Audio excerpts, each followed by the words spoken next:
We'd planned the trip for months, a group of friends eager for a break from the monotony of city life. 4 of us, all college friends, decided on a camping trip deep into the Appalachian Mountains. I'd been the one to suggest it, lured by the idea of disconnecting from technology and getting lost in nature. What we didn't know was just how literal that last part would become. The first day was uneventful. We hiked about 6 miles into the forest, following a winding trail that seemed untouched by time. The trees stood like ancient sentinels, their leaves swaying in the breeze, as if whispering secrets we weren't meant to hear. Michael, the most outdoorsy of our group, took the lead with his old but reliable compass. Sophie and Jessica followed closely, chatting and laughing about anything and everything. I brought up the rear, taking in the scenery and feeling at peace. It was the kind of calm that comes right before a storm. As the sun dipped below the horizon, we set up camp by a small stream.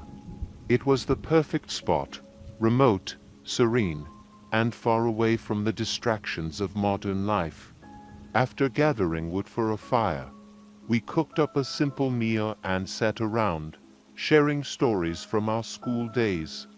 By the time we turned in, the fire had dwindled to embers, and the sounds of the forest began to fill the silence. At first, it was the usual nocturnal orchestra, crickets chirping, the rustling of small animals in the underbrush. But as the hours passed, something shifted. I awoke suddenly, unsure of what had pulled me from my sleep. The forest was deathly quiet, too quiet. I sat up, scanning the darkness around me. My heart was pounding, but I couldn't understand why. The fire had nearly gone out, leaving only a faint orange glow to illuminate our camp. In the dim light, I could see Michael and Sophie sleeping soundly in their tents, but Jessica's tent was unzipped and empty. "Jessica," I whispered, hoping she'd wandered off to relieve herself. No response. I grabbed my flashlight and crept out of my tent. The beam cut through the night, but all it revealed were the towering trees and the seemingly endless stretch of forest. I called out her name again, louder this time. Nothing. A chill ran down my spine. It wasn't cold, but the air felt different, heavier. It was as if the forest itself was holding its breath, waiting for something. I didn't want to stray too far from camp, so I returned to the fire pit and stoked the embers until flames leapt up once more. That's when I noticed the footprints. They were faint, barely visible in the dirt, but they were there, small, their footprints leading away from Jessica's tent and into the woods. The strangest part, there was only one set of prints, no sign of her returning. "Guys, wake up," I said, shaking Michael and Sophie awake. Groggy and irritated, they sat up, confused. "What's going on?" Sophie asked, rubbing her eyes. "Jessica's gone," I said, my voice trembling. And there are footprints leading into the woods." Michael was on his feet in an instant, grabbing his flashlight. "Maybe she got lost or—" "No, look at them," I interrupted, pointing at the footprints. "She's not wearing shoes. Why would she wander into the forest barefoot?" We stood there for a moment, unsure of what to do. Sophie suggested we wait a bit, thinking Jessica might return, but I couldn't shake the growing sense of dread gnawing at my gut. Something was wrong, very wrong. Against our better judgment, we decided to follow the footprints. With Michael in the lead, we ventured deeper into the forest, the beam of our flashlights bouncing off the trees. The further we went, the more unnatural everything felt. The trees seemed to close in on us, their branches intertwining like skeletal hands reaching out to grab us. The air grew colder, the kind of cold that seeps into your bones. After what felt like an eternity, we stumbled upon a clearing. In the center stood an old, dilapidated cabin, something straight out of a horror movie. The door hung crooked on its hinges, and the windows were dark and broken. The footprints led straight to it. "No way," Sophie whispered, her voice barely audible. "She wouldn't have come here. She couldn't have." But there they were, the footprints, stopping right at the entrance to the cabin. Michael, ever the brave one, stepped forward. "Stay behind me," he said, pushing the door open with a creak. The smell hit us first, a putrid stench, like rotting meat mixed with something sour. I gagged, covering my mouth with my sleeve. Sophie's face turned pale, and she looked like she might vomit. We shone our flashlights inside, revealing a scene that sent a jolt of terror through me. The floor was littered with debris, broken furniture, and bones. Small animal bones, scattered like confetti across the room. But that wasn't the worst part. In the far corner, curled up in a ball, was Jessica. Her back was to us, and her hair hung in matted clumps around her face. Relief washed over me for a brief second. She was alive. But then I noticed her hands. They were covered in dirt, her nails cracked and bloody, as if she'd been clawing at something. "Jessica," I called, my voice shaky. She didn't respond. Michael took a step forward. "Jessica, what happened? Are you okay?" Slowly, she turned her head. Her eyes, they weren't right. They were wide, bloodshot, and filled with a kind of fear I'd never seen before. Her lips moved, but no sound came out. She looked past us, as if seeing something we couldn't. Then she whispered, barely audible, "It won't let me leave." My blood ran cold. "What won't let you leave?" Before she could answer, the door slammed shut behind us with a force that rattled the cabin.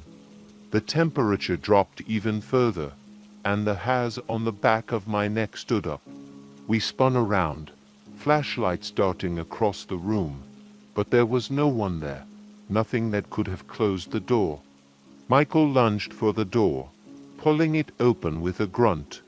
"We're getting out of here," he said, grabbing Jessica by the arm and yanking her to her feet. She didn't resist, but her gaze never left the corner of the room.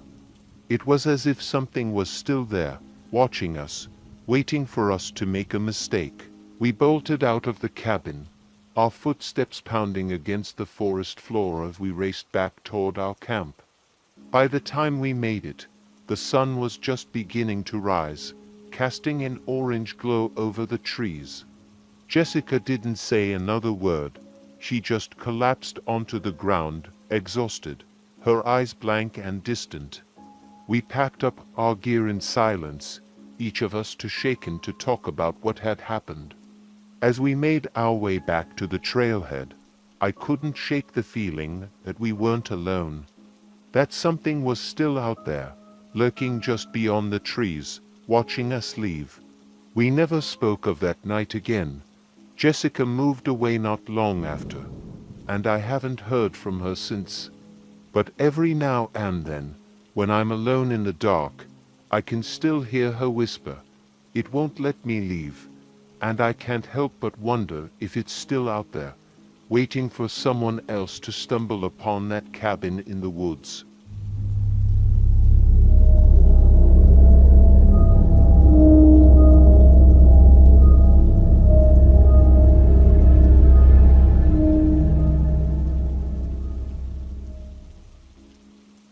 I had been hiking and camping for years, but nothing could have prepared me for what we encountered that weekend.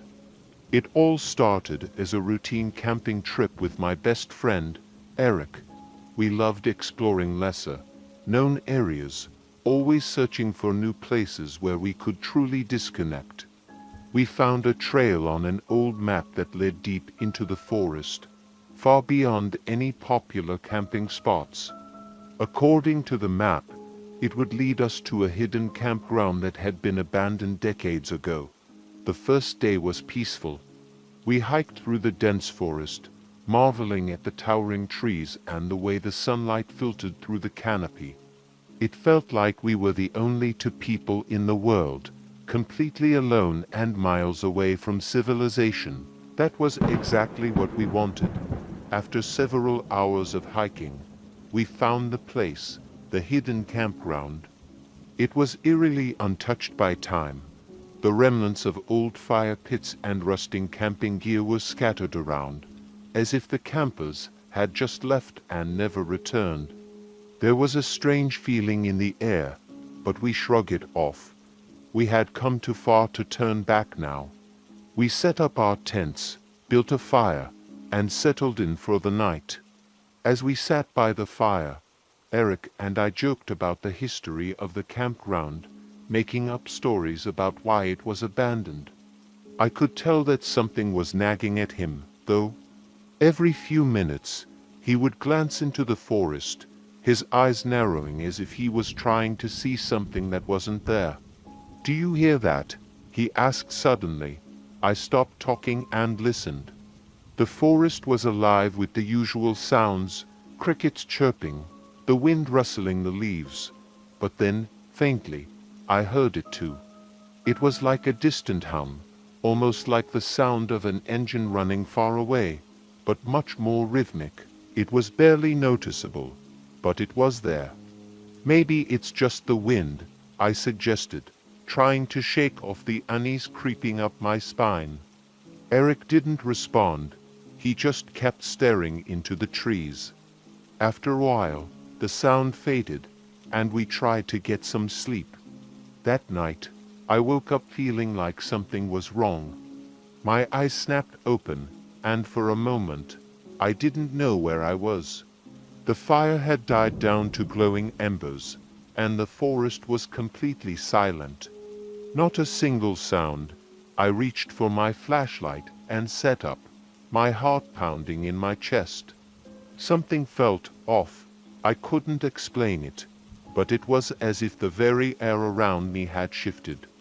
I unzipped my tent and stepped out, half expecting to see Eric sitting by the fire. But Eric wasn't there. "Eric," I called out quietly, hoping he had just gone for a walk to clear his head.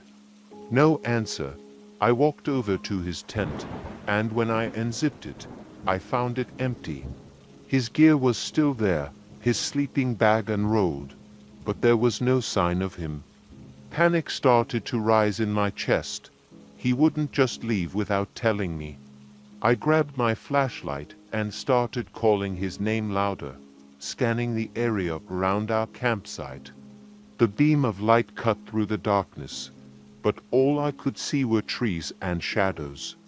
My mind raced with possibilities. Had he wandered off? Had he gotten lost? I kept searching, my voice growing hoarse as I yelled his name again and again. But no matter how far I looked, there was no sign of Eric. It was as if he had simply vanished into thin air. Hours passed, and the sun began to rise.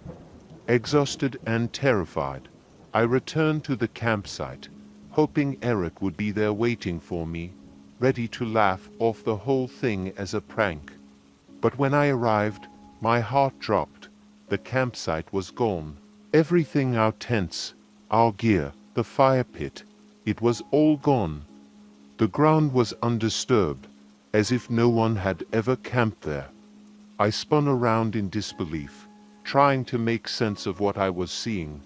Had I somehow gotten turned around in the dark? Was I in the wrong spot? But no, I knew this place. I knew where we had set up camp. I was standing in the exact spot where we had built the fire. But there was nothing. Panic set in. I was alone, with no idea where Eric had gone, or how our entire campsite could have just disappeared. I stumbled through the forest, calling out for him, hoping beyond hope that I would hear his voice. But all I heard was silence. As the hours dragged on, I realized that I had to find my way back. I couldn't stay out here forever, and the longer I searched, the more hopeless it seemed. I started retracing our steps, heading back toward the trailhead. My mind raced with questions. What had happened to Eric? How had our campsite vanished? And why did I feel like I was being watched? The further I walked, the more disoriented I became. It was as if the forest itself was changing around me, shifting and twisting in ways I couldn't understand. Trees that I had passed earlier were no longer there. The trail seemed to disappear, leaving me wandering aimlessly through the woods. By the time the sun began to set again, I was completely lost. Desperation clawed at me as I realized I might never find my way out. But just as I was about to give up, I stumbled upon something that made my blood run cold. It was the campground, the same hidden campground we had found the day before. But this time, there was something different. In the center of the clearing, where our tents had been, there was a single piece of gear, Eric's backpack. I approached it cautiously, my hands trembling as I reached down to pick it up. When I unzipped it, I found it empty, completely empty, as if it had never been used. But I knew it was Eric's. I had seen him pack it with my own eyes. That was when I heard it, the hum, the same rhythmic sound we had heard the night before, only now it was louder, closer. I whipped around, shining my flashlight into the trees, but I couldn't see anything. The sound grew louder, and my heart raced as I realized it was coming from all around me. I dropped the backpack and ran. I didn't care where I was going. I just knew I had to get away from that place, from whatever was out there in the forest.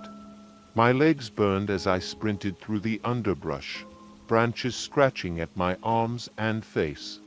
I don't know how long I ran, but eventually, I stumbled out of the woods and onto a dirt road. I collapsed onto the ground, gasping for breath. When I looked up, I saw a pair of headlights in the distance, a car approaching. The driver, an older man with a weathered face, pulled over and helped me into his truck. He asked me what had happened, but I couldn't find the words to explain. All I could say was that my friend was missing. He nodded grimly, as if he had heard it all before. As we drove away, I glanced back at the forest. The hum had stopped, but I knew it was still out there, waiting for the next person to stumble upon that forgotten campground. Eric was never found.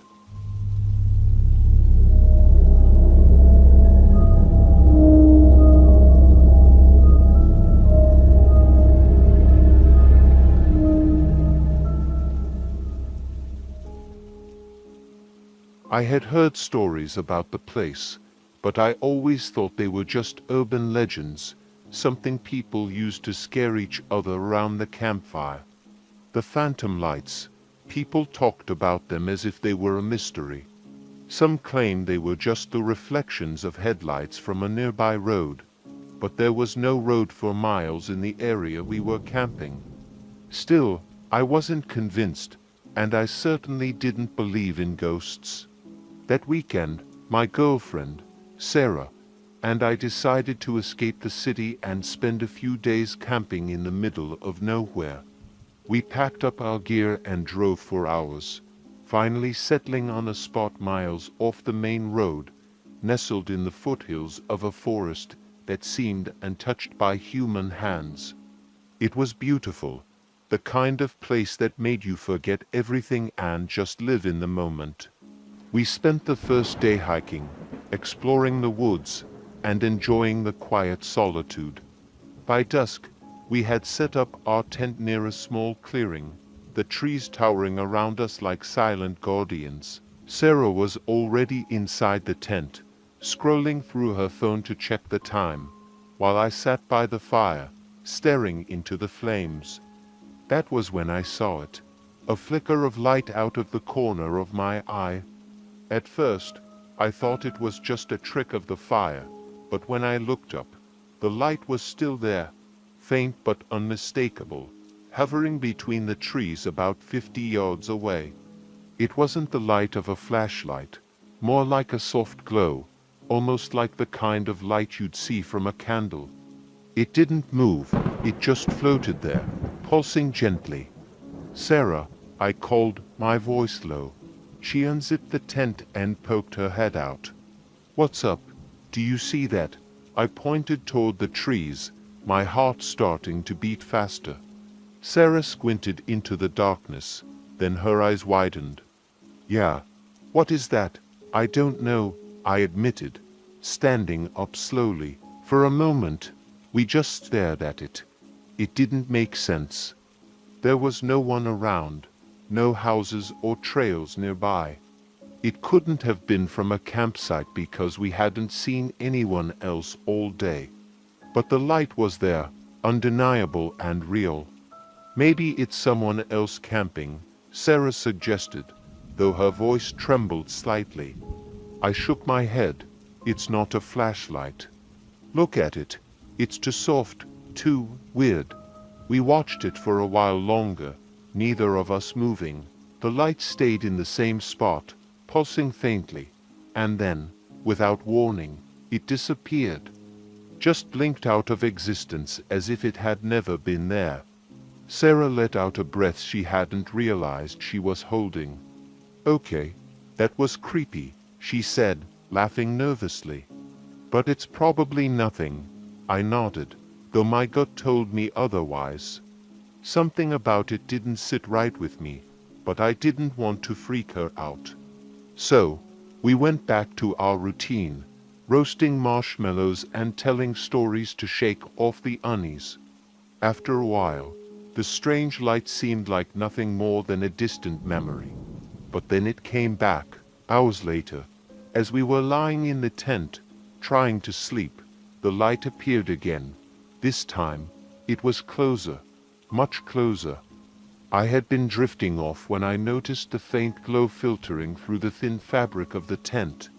My eyes snapped open, and my stomach dropped. I could see the light moving now, slowly floating toward us. It was no longer pulsing.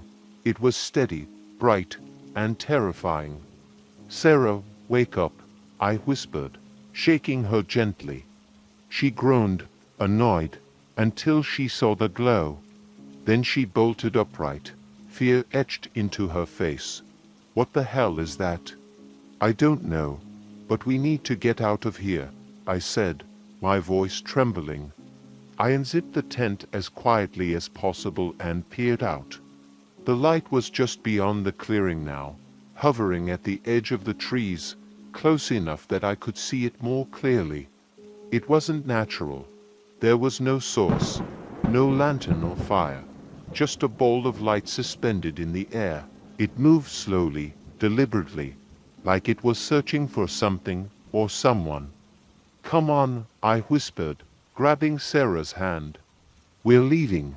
We scrambled out of the tent, grabbing only our essentials. The light seemed to notice us. As soon as we stepped into the clearing, it started moving faster, like it was drawn to us. My heart pounded in my chest as we bolted for the woods, trying to get as far away from that thing as possible. We ran blindly, crashing through the underbrush, not caring about the noise we were making. I glanced back only once and saw the light following us, weaving through the trees with an almost predatory intent. It was closer than before, gaining on us no matter how fast we ran. "Don't look back," I told Sarah, my voice breathless with panic. "Just keep going." We ran until our legs burned, until the muscles in my body screamed for me to stop. But I couldn't stop, not with that thing behind us. The light never wavered, never slowed, always keeping pace with us. Eventually, we burst out onto a dirt road. My car was parked at the far end, just where we had left it. I fumbled for the keys, my hands shaking uncontrollably, and finally managed to unlock the doors. We jumped inside, slamming the doors behind us. I started the car and floored the gas pedal, tires kicking up gravel as we sped away. I glanced in the rearview mirror, expecting to see the light still following us, but it was gone. The forest behind us was dark, as if the light had never existed. We didn't stop driving until we reached a small town an hour away. We checked into a cheap motel, both of us too shaken to even talk about what had happened. The next morning, we drove back to the campsite to retrieve the rest of our gear. But when we got there, the place was different. The campsite was gone, not just our tent and supplies, everything. The clearing was still there, but there were no signs that we had ever been there. No fire pit, no footprints, nothing. It was as if the entire night had been wiped from existence. But the strangest part, the car was still parked in the exact same spot where we had left it. There was no dirt road, no sign of the path we had driven on. Sarah and I never talked about that night again. But I still think about those lights, the way they moved, the way they seemed to follow us. And I can't help but wonder, were we ever supposed to leave?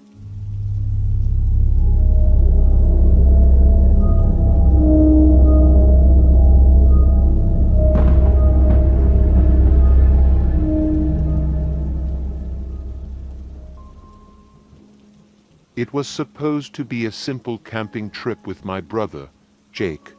We hadn't seen each other in a while, and it felt like the perfect way to reconnect. The forest was quiet, the perfect place to leave behind the stress of daily life. Jake had found a spot deep in the woods, far from any trailheads or campgrounds. He called it his secret place, somewhere only he knew about. I trusted his instincts, so we packed up our gear and set out for a long weekend. The first day went smoothly. We hiked for miles, the trees thickening around us, the sounds of civilization fading until all we could hear was the crunch of leaves underfoot and the distant call of birds. By late afternoon, we found the spot Jake had been talking about, a secluded clearing near a small stream, surrounded by towering trees. It was beautiful, untouched by anyone else.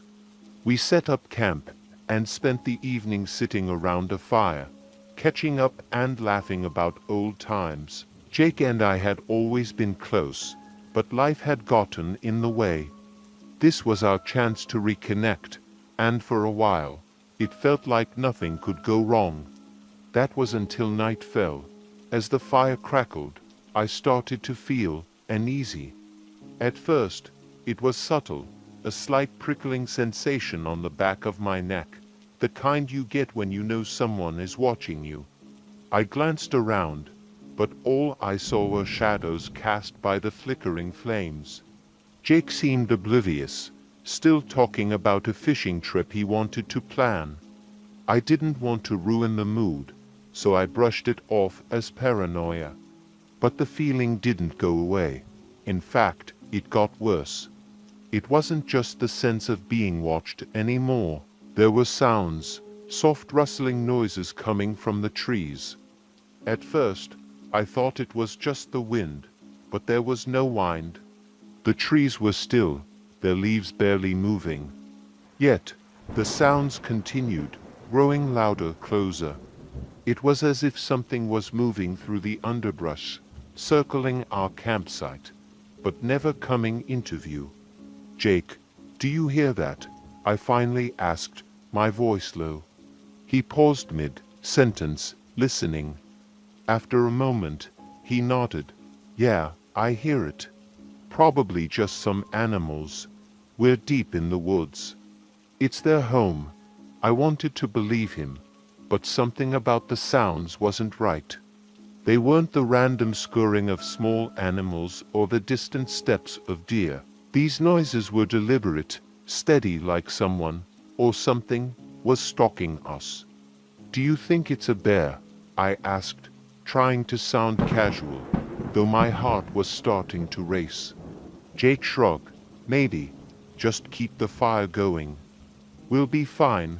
I nodded, though the knot of unease in my stomach tightened.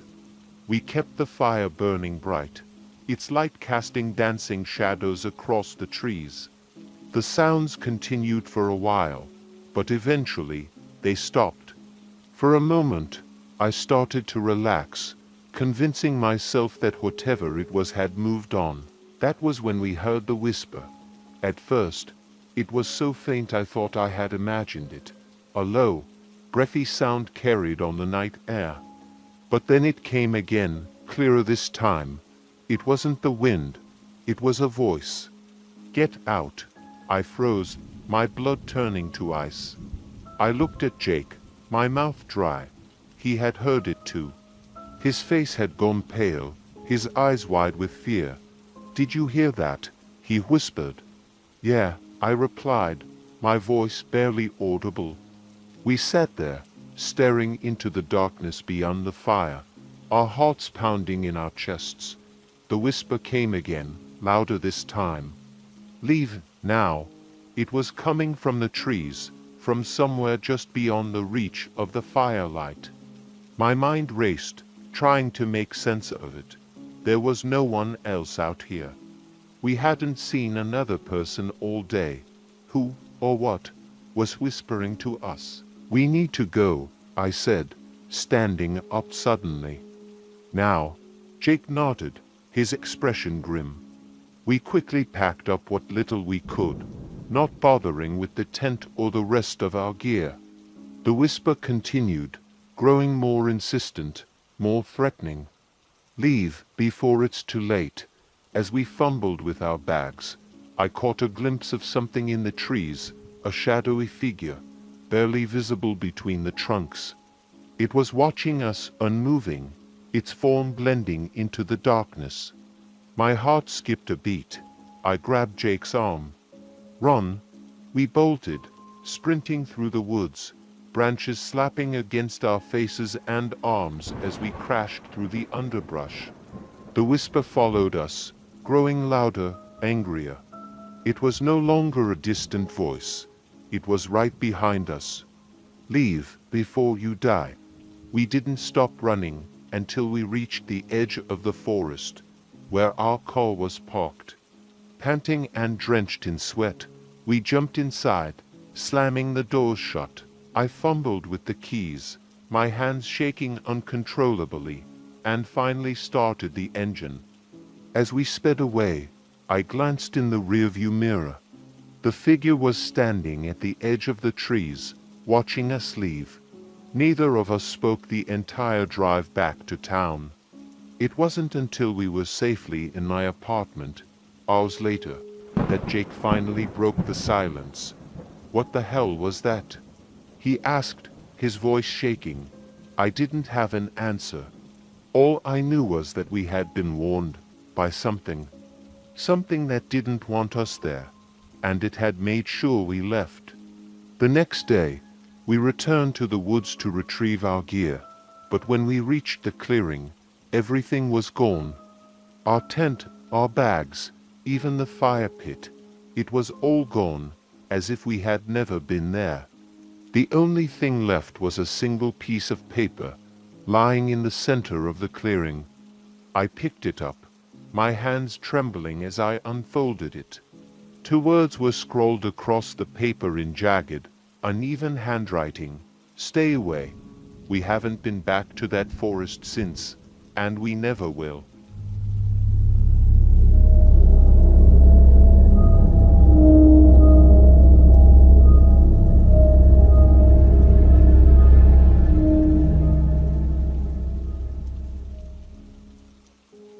There was something unsettling about the place from the moment we arrived. The silence in the air felt heavier than it should have. I should have trusted my instincts and turned back when I noticed the strange quietness that surrounded us. But my friend, Mark, insisted it was the perfect spot to set up camp. We had been hiking through the dense forest for hours, looking for a secluded area far away from any other campers. When we stumbled upon a clearing that seemed untouched by human hands, Mark was thrilled. "This is it," he said, grinning as he dropped his backpack on the ground. "No one's going to bother us out here." I wasn't so sure. Something about the place felt wrong. It wasn't just the quiet. It was the way the trees seemed to lean inward as if they were trying to block out the sky. The air was thick, and there was a faint smell I couldn't quite place, like damp earth mixed with something metallic. But I didn't want to seem paranoid, so I helped Mark set up the tent and gather firewood. By nightfall, the fire was crackling, and we were sitting on logs, cooking dinner and laughing about old stories from our college days. The unease I had felt earlier started to fade. Maybe I had just been imagining things. The forest was dense and isolated, but that's what we wanted. Some peace and quiet away from everything. Still, I couldn't shake the feeling that we weren't alone. It started with small things. I thought I saw movement in the trees just beyond the firelight, but when I looked directly at it, nothing was there. The crack of a branch or the rustle of leaves would catch my attention, but each time I convinced myself it was just the wind of an animal. I told myself we were deep in the woods, and this was normal. But that night, something happened that I can never explain. Mark and I had turned in for the night, lying in our sleeping bags inside the tent. The fire outside had died down, leaving only the soft glow of embers. I was half asleep when I heard it, a faint sound like whispering. It was so quiet at first that I thought I was dreaming. But the more I listened, the clearer it became. It wasn't the wind, and it wasn't the forest settling. Someone, or something, was out there, just beyond the tent, whispering in a low, raspy voice. I sat up, my heart pounding in my chest. "Mark," I whispered, nudging him. He groaned, half asleep. "What? Do you hear that?" He listened for a moment, and then I saw his eyes widen. He heard it too. We both sat in silence, straining to hear the words. But no matter how hard I tried to make them out, the whispering was too soft, too far away. It circled around us, moving from one side of the tent to the other, like whatever it was walking around our campsite, watching us. I grabbed the flashlight and unzipped the tent as quietly as possible, my hands shaking. I shined the light into the darkness, but there was nothing, just trees and shadows. The whispering stopped as soon as I stepped outside. The silence that followed was deafening. "Do you see anything?" Mark asked from inside the tent. "No," I whispered back, my voice trembling. We stayed up for hours listening, waiting for something to happen, but the whispering didn't return, and eventually, we both fell into an uneasy sleep. The next morning, the campsite was different. It was subtle at first, small things like the way the fire pit looked disturbed or how our bags weren't where we had left them. I tried to brush it off, telling myself we must have moved things around without remembering. But as we packed up, I noticed something that sent a chill down my spine. There were footprints all around the campsite. They weren't ours. These prints were larger, heavier, and they circled our tent several times. Mark noticed them too, his face going pale as he traced the path with his eyes. "Who the hell was out here last night?" he muttered, fear creeping into his voice. I had no answer. We were miles from the nearest road, deep in a forest that wasn't on any maps we had checked. No one should have been out there with us. But the evidence was undeniable. Someone had been watching us. We didn't waste any time after that. We packed up as quickly as we could and started hiking back toward the car. The entire time, I felt like we were being followed. Every now and then, I'd hear a twig snap behind us, or the faint sound of whispering on the wind. Mark tried to stay calm, but I could tell he was just as scared as I was. When we finally reached the car, we threw our gear into the back seat and drove off without looking back. The whispering had stopped, but the unease lingered. Neither of us spoke much on the drive home. We didn't want to admit it, but we both knew something had followed us out of those woods. The strangest part happened when we got home. I was unpacking my bag when I found something that shouldn't have been there. A small, worn-out piece of cloth, like part of an old shirt or jacket. It was dirty, covered in mud and torn in several places. I had never seen it before, and I had no idea how it got into my bag. But the smell, it was the same metallic scent I had noticed when we first arrived at the campsite. I called Mark immediately, my voice shaking as I told him what I had found. He went silent for a moment before saying, "I found something too." He had discovered a small, rusted knife buried at the bottom of his bag. It wasn't his. Neither of us knew where these things had come from, but we both had the same sinking feeling that they were left as a warning. Someone had been in our campsite, and they wanted us to know it. We've talked about that trip a few times since, but we always avoid the details. The whispering, the footprints, the things we found in our bags, it all feels too surreal, too terrifying to fully understand.